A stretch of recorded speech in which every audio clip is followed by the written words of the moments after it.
Welcome back to Bite Size Sports. I am Kevin. It's a very special episode for you today. Thank you so much for joining. We are going to be talking about spring football both tonight and on a couple of upcoming videos. So be sure to like and subscribe if you are a fan of the USFL because your good friend Kev got a chance to cover it. So we're going to talk about the overall experience, the game, the post game celebration on the field, the post game press conferences. We're going to talk about some players that I saw that I think we might see on some NFL fields later on in our future. And then, I will, of course, take any questions that you all have throughout the program. So I'll let you know now if you have any non USFL related questions, I will be happy to answer them and we will have that conversation. But we're going to do it on the second half of the program. So anything USFL related you have, hop in the chat early on, let me know. But feel free to fire away any questions as they pop up. I will sort through and take a look at them as we go. So let's get it started with just a breakdown of the USFL championship game, just for any of you who did not get a chance to watch it. Now, I will be referencing here occasionally my official printed out stats. All right, check this out. I feel like Andy Reid with this thing. So, this dinner mat was what was presented to us. It's fantastic, by the way. Forgive the jokes. All right. I want to make sure that everyone at the USFL knows how appreciative I am of this opportunity and how much fun it was and what a great job they did. So forgive the jokes. All kidding aside, this was very cool. I know this is a pretty standard feature for press box things, but it was good to see it. Of course, I've got my quarterly stats here. We will be focusing just on the full game stats, and I have a bunch of footage. You can check it out on Twitter right now, on my personal Twitter, the Bite Size Sports Twitter. You can also find some shorts on this YouTube channel if that's how you are watching us. Clips from the post game conference. I'm going to put everything that I got together into one large video for everyone. My goal has been to wait for about a week to release that because I want to continue to get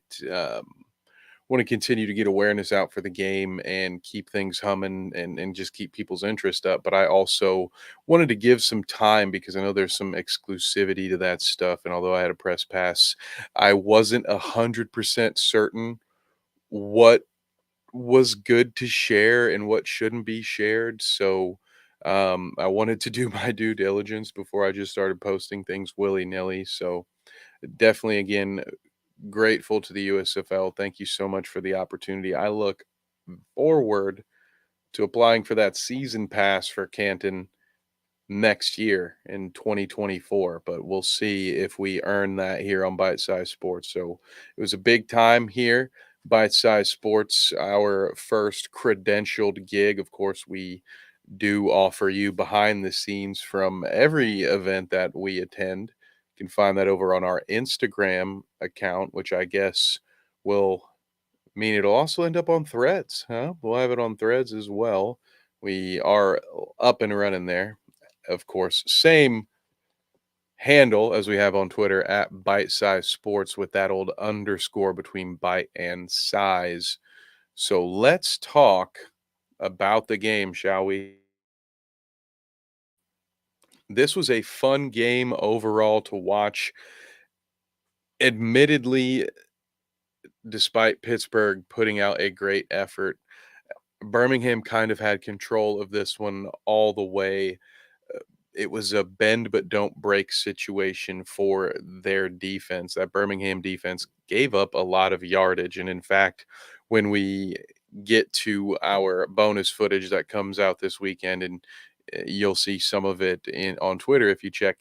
Birmingham coach Skip Holtz mentioned that some of his frustration came from their inability to just have the ball more and call more offensive plays because The Pittsburgh Maulers marched the ball down the field with some regularity, but they never were able to punch it in. They kept getting tightened up in the red zone, and a lot of that is a credit to the Stallions' defense, but also maybe certainly some areas of improvement for the Maulers when it comes to not only their red zone offense, but just their play calling in general. I remember Stallion linebacker Scooby Wright, one of the first things he said in his post game press conference when asked about the defense was that the Maulers offense had a very simple playbook and that they had memorized it quickly. And it's interesting with stuff like that. I don't imagine that that was trash talk,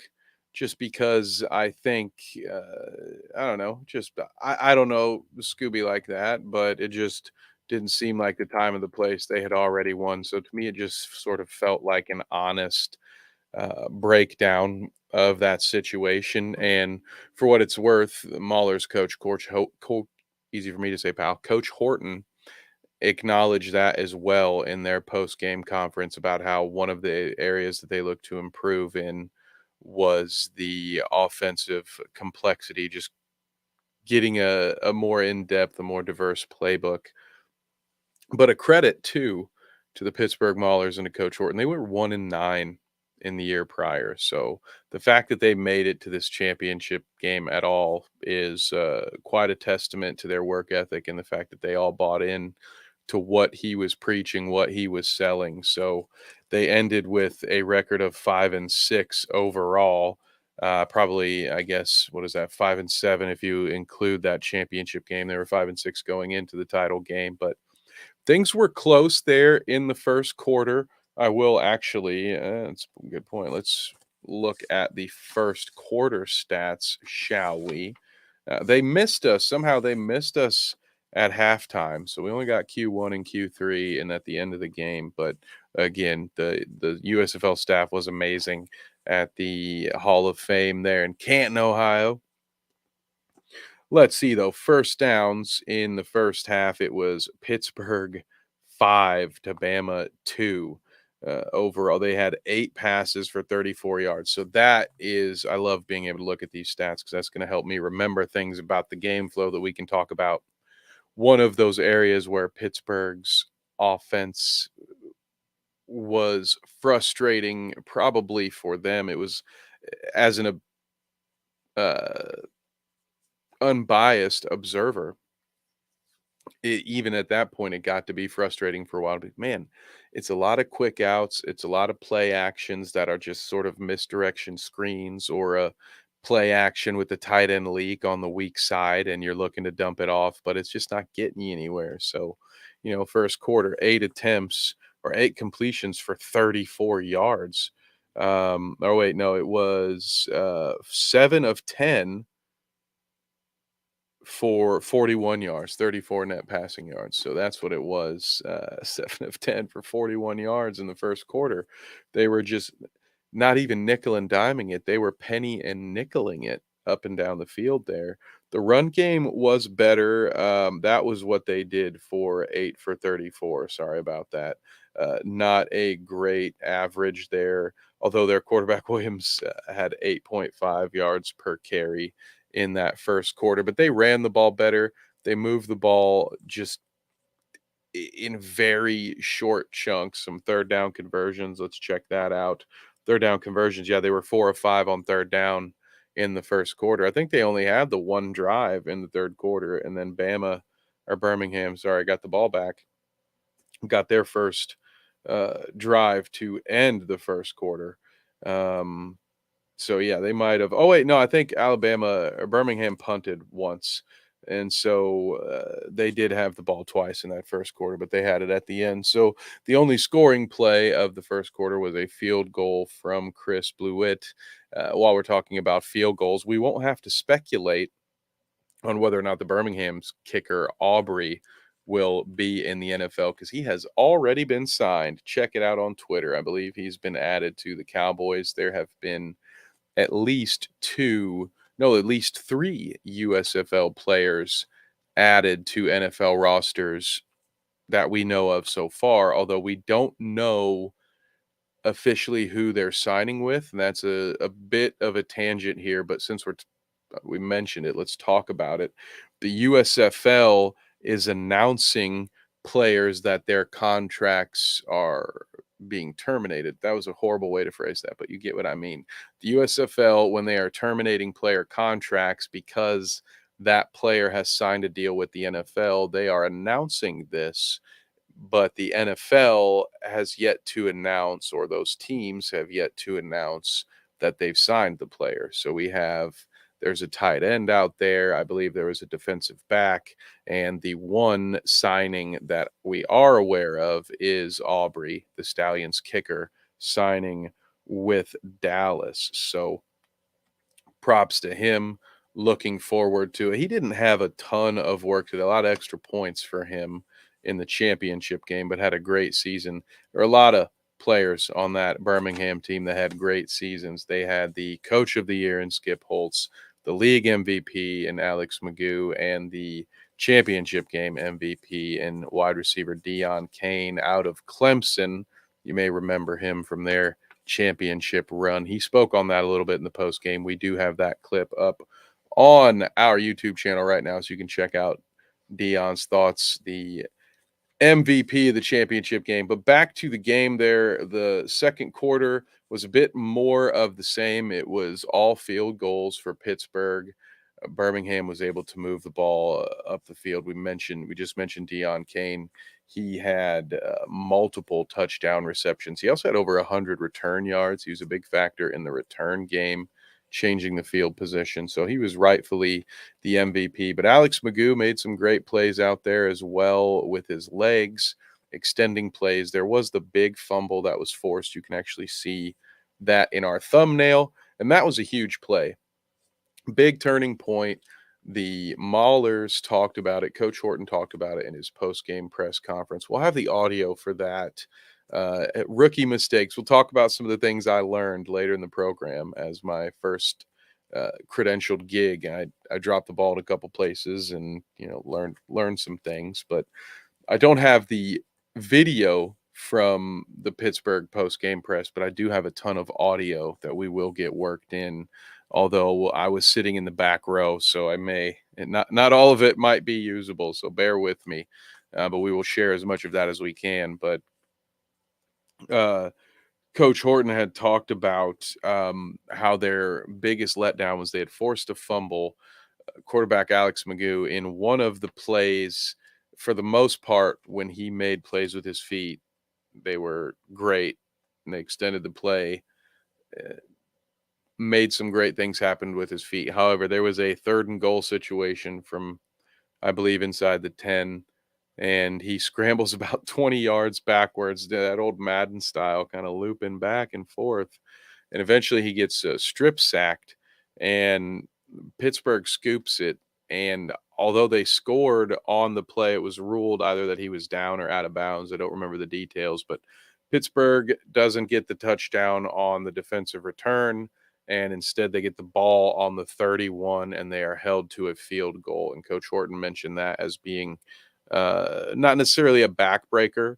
I'm paraphrasing here. We'll have the quote, but that was a big area where they had failed by not converting, by not turning that turnover into a touchdown, and once again being held to a field goal. That was the the story of the game. Just bend but don't break. The Stallion defensive players talked about that a lot when we were talking to them.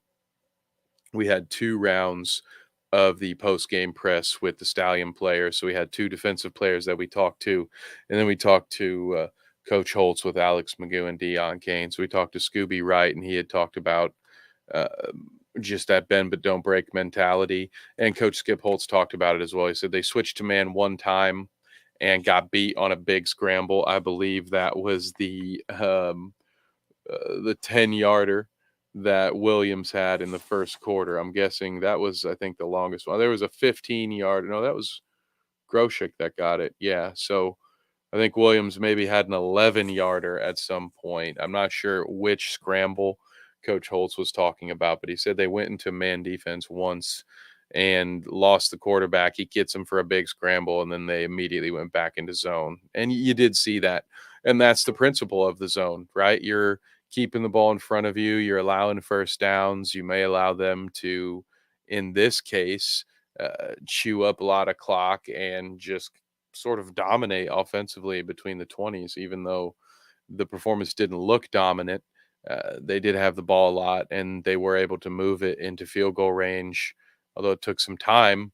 Uh, they didn't punt very often, and didn't have a lot of turnovers. They were moving the ball, but that's that zone principle. And once that field got shorter, the Maulers really had no answer. And there were some great. There was a controversial, if you want to call it that, touchdown reception. Wasn't called a reception. I couldn't see it very well from my angle in the press box, but I was interacting with someone on Twitter who was following my game thread of analysis, which was so prolific that my Twitter got shut down temporarily. So they had to send a human in to look at it, make sure I wasn't a bot because I was tweeting so much. So be sure to check that out at KevNevic underscore on Twitter.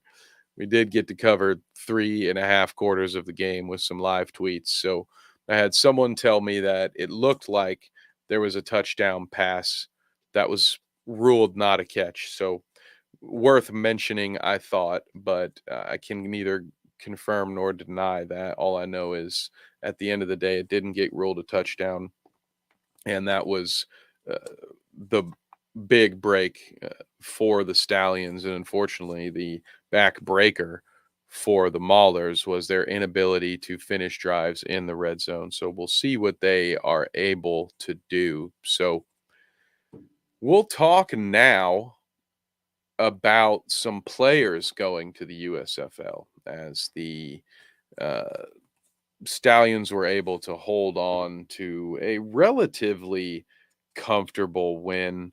28-12 was the final score, and that's the difference. 4 touchdowns to 4 field goals for those of you keeping track at home. So let's talk about players from the USFL, at least championship game, that I expect us to, if not see in an NFL uniform, see signed to the NFL, give it another chance this fall, maybe make a practice squad, maybe play a couple preseason games. We could see them then shake things up in the USFL potentially. I don't know how these contracts work when they are terminated. If this player is a preseason cut, do their rights return to the team that they were on last season, or are they going to get put back into next year's draft pool? How does all that work? Let me know in the comments if you know. I'm interested. I'll be doing my research to find out so I can keep you all updated.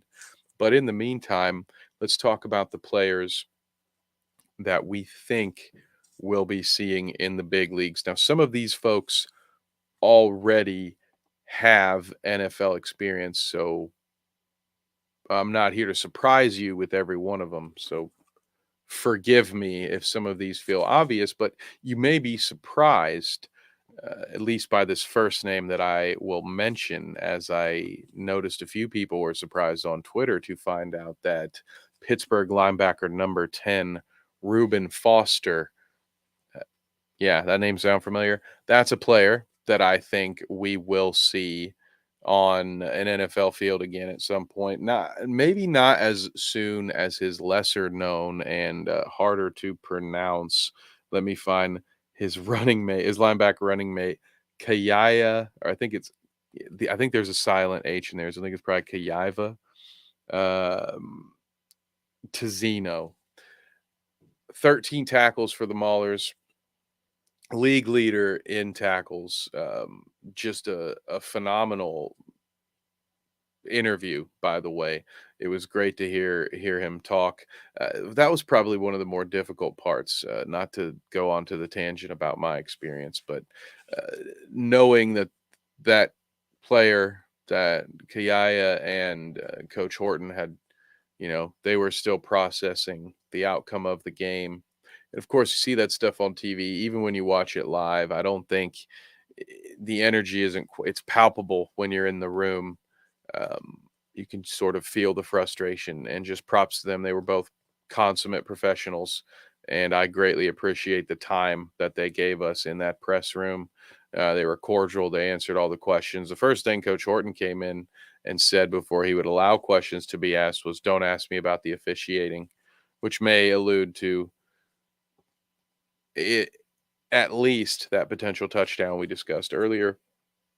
But he wanted to nip that in the bud, so he did warn us not to ask anything about the officiating, that it wasn't about that. They and then went on to talk about where the issues were, which were, as we've discussed, them not being able to capitalize finishing drives, just not being able to do things offensively, and then running into issues defensively. They did give up the 4 touchdowns, which isn't a terrible day at the office, but they could have used at least one more big play late in the fourth. That's how it kept feeling, was they were one big play away from getting right back in it, and they almost had it, but those 2 linebackers will be there creating other ones. Now, there's some other guys on the Pittsburgh side I think were worth keeping an eye on. I do think Chris Blewett, I was surprised when I found out that a kicker from the championship game got signed to the NFL. I was surprised that it was Birmingham's kicker who kicked 4 extra points, and not Pittsburgh's kicker who scored all of Pittsburgh's points in the championship game. So I wouldn't be surprised to see Chris Blewett, Blewitt, although with a name like that, I hope he doesn't end up in Chicago or in New York or something and miss a game-winning field goal. Can you imagine the headlines with a last name like Blewett? I'm trying to pronounce it a specific way so it doesn't sound as it would read in the headline, but I think you're picking up what I'm laying down here. So, what about on the offensive side of the ball? There's tight end Mason Stoke, or is it Stocky? I believe it was Stoke from Wisconsin. I think we could see him at least make a practice squad. Had a few good grabs there. Let's check the stat line. Why not? He had 3 for 16, 18 yards of yak mixed in there. So had a loss on one of those, probably one of those tight end screens or delayed handoffs I was talking about. They also have Garrett Groshek, who I don't know I don't know. I liked what I saw from him. His stats aren't super impressive. He averaged about 4 yards per carry, 3.9 yards per carry, 9 for 37. Um, but that was a bright spot on the offensive side. But let's take it over to Birmingham. I'm sure that I'm missing a few players, by the way, on this Mahler's defense that we will see uh, potentially playing in the preseason or joining the NFL. But let's start with, I think, the more obvious ones. I think Dion Kane absolutely is going to get his number called. Now, I don't know every person that was in that press box with me, so I don't know if it matters that much. It may have just been press, but into that fourth quarter, as we got to the second half of it, everyone in that press box was talking about Dion Kane. I mean, people were on their phones talking about Dion Kane. So I tend to believe, I think I have footage of Dion Kane talking on the phone on the celebratory podium there in midfield. So I have a feeling that Dion Kane's agent got calls that very night. That's what I was getting to. He may have been, he was probably talking to a family member or loved one, but I kind of chuckled. That's why I grabbed that footage, just in case there was an announcement that he had signed with an NFL team that night. I was like, oh, this might have been the moment he got the call. But Dion Kane had some amazing numbers. Let's look at it.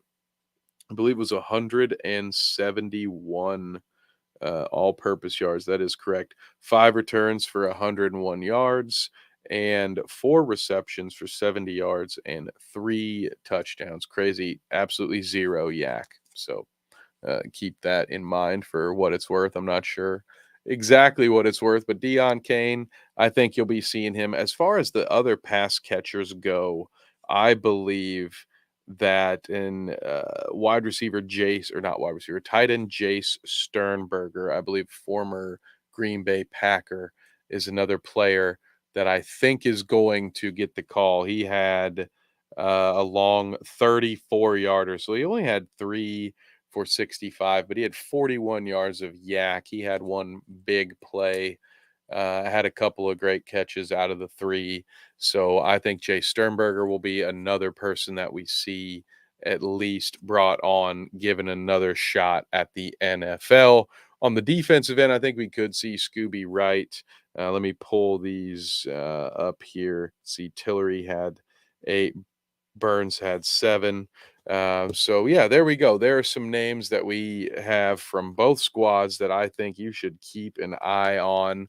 Did I mention Alex Magoo? I think that was the last player I forgot to mention. Yeah.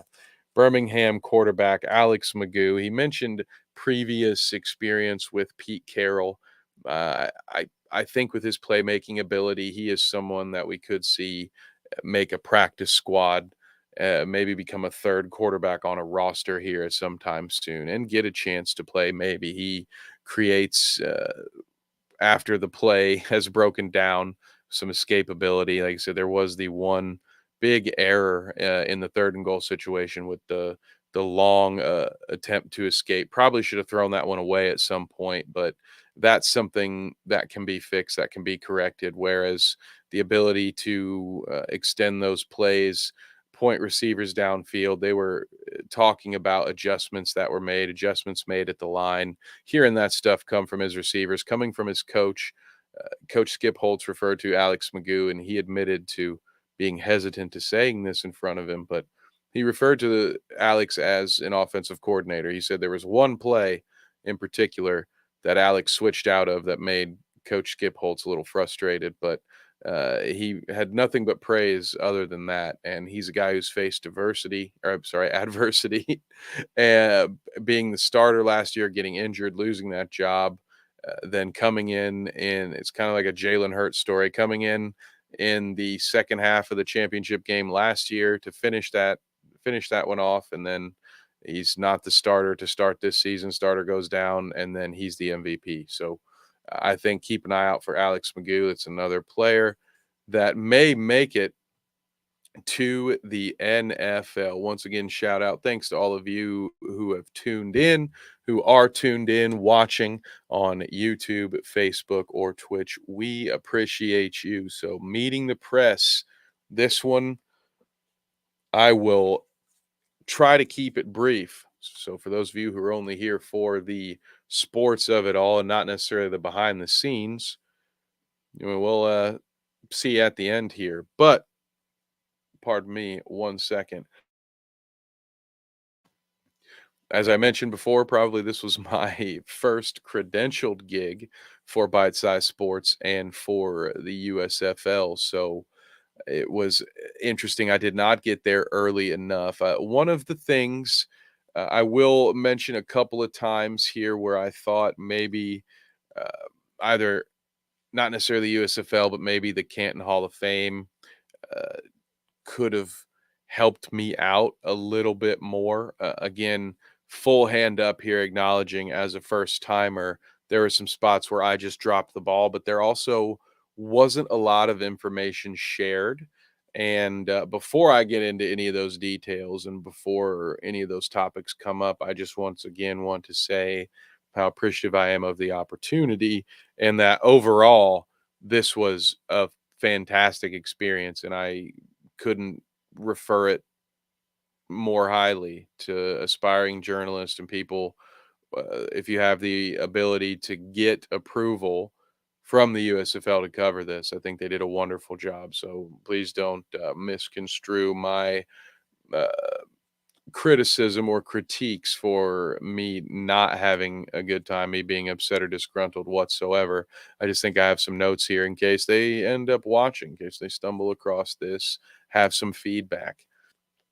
But I was, as the editor in chief or whatever here, I don't know. We don't have all of the titles squared away, but as the founder here over at Bite Size, I submitted the request for myself. I did use my own personal email for the credential request and used Bite Size email as sort of the approver editor email. And um, when I got the approval, uh, the message was very brief. It just said, "Hi, Kevin, your credentials have been approved. Reach out to your requester for any details." But there were never any details sent. So I'm not exactly sure what the schedule is. I get there due to traffic and some weather in my area of Ohio. I get there a little later than I intend. And so I don't know where to park. It wasn't laid out to me where the media parking is. So I buy a parking pass somewhere nearby and walk to the stadium. I see a line at a gate. I find a security guard, ask him where. This part's funny to me, at least. Ask him where the media gate is, and he just kind of gives me a once over and is like, "Media? You're in the media?" I was like, "Yeah, yeah, yes, sir." So unfortunately, he didn't know. He sends me in the general direction. I almost get there. Long story short, after some adventuring around the complex, I find another member of the media who had found the right security guard to point him in the right direction. So I follow this guy, finally get my credentials, and I miss the entire pregame press conference. I get into the stadium basically as the national anthem is going off. Because I didn't know all of the requirements, how, where I would be getting in, how far I would be walking. I didn't have my laptop with me. I had like a pencil, I had a pocket sized, what do they call those? Anyway, a notepad. I can't remember the actual brand, but Moleskin. There we go. Sorry, it was driving me nuts. I had a little pocket Moleskin.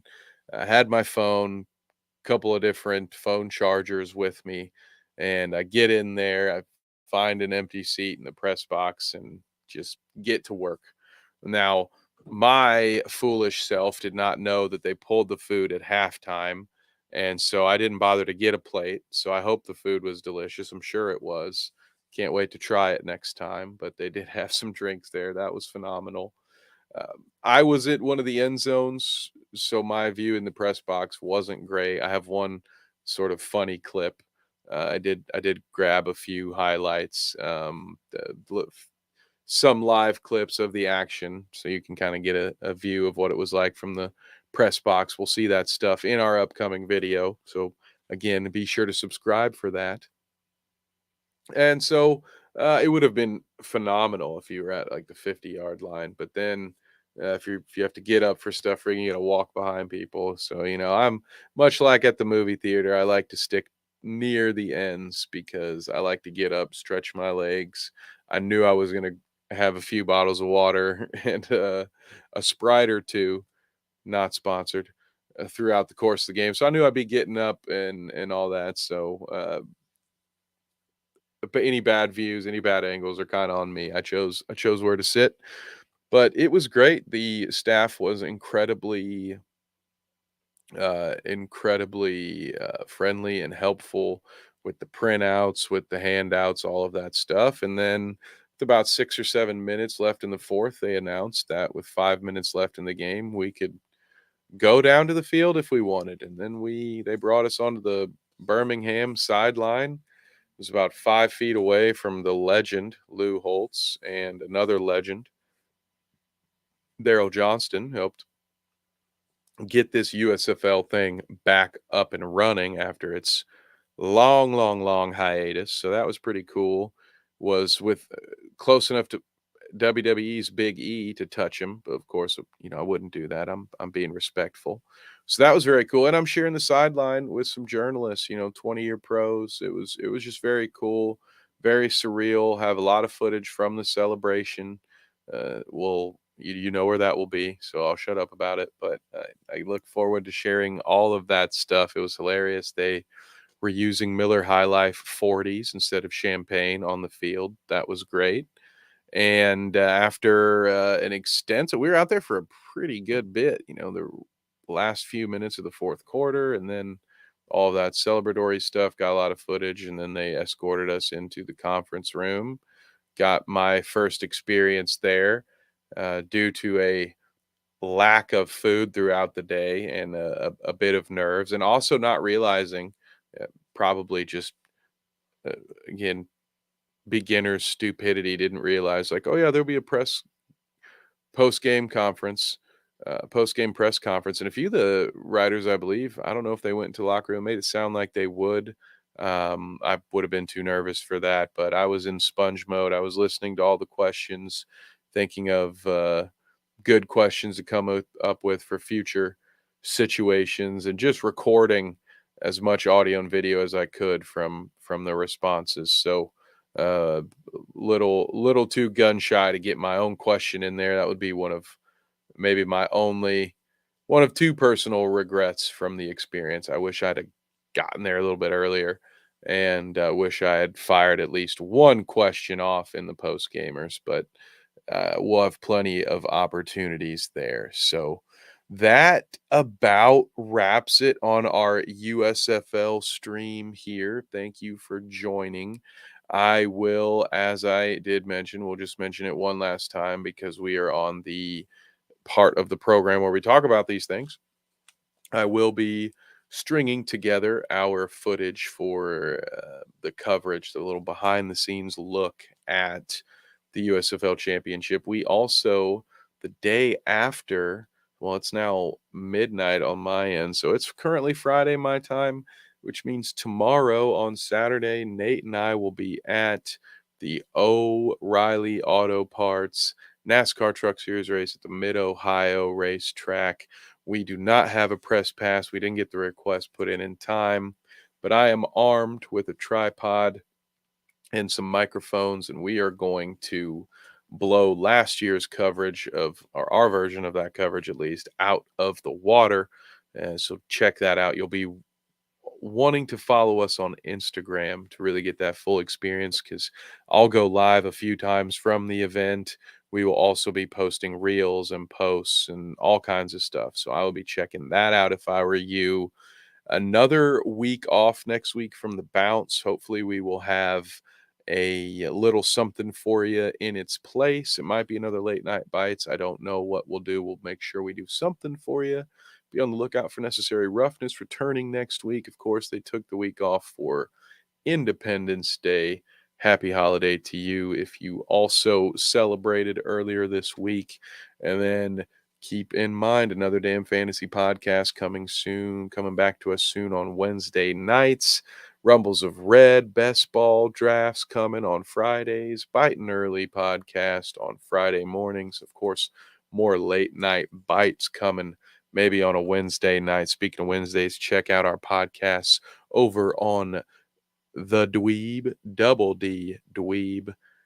Talk about movies and comics and TV shows and video games and all kinds of cool stuff. You can check that out. That's D Weeb. That's Dweeb with two D's. All right. Thank you so much for watching. We appreciate you here at Bite Size Sports. Be on the lookout for more exclusive new content. We got some big fights. I forgot I didn't pitch Carnage TV. I am doing announcing a little play-by-play commentary for Mindless Mania Boxing Series 6 coming up on July the 21st. I have my next press conference gig. I'll be sure to ask some questions this time for MMBS 6. That's next Saturday. So again, follow us on Instagram to get full coverage. I will see what sort of stream I can do here afterwards, but we will also be doing interviews for Renegade Rumble 6, which is August 26th in Findlay, Ohio. We have 5 pro fighters on that MMA card. We'll be doing 2 rounds of press conference interviews, live streaming it right here on Bite Size Sports. So check that out. But be on the lookout for live coverage on our Instagram channel over the next 2 weekends leading up to that. NASCAR Truck Series tomorrow, boxing next week, Mindless Mania Boxing Series, and of course, August is when we get into some MMA right before NFL season, which is going to be huge. We might be bite sized, but our football coverage will be massive. So thank you all very much. I feel like I need a lozenge. Might sound like I do too. So let's get out of here. Appreciate you so much for watching. And until next time, You take care out there. We'll see you.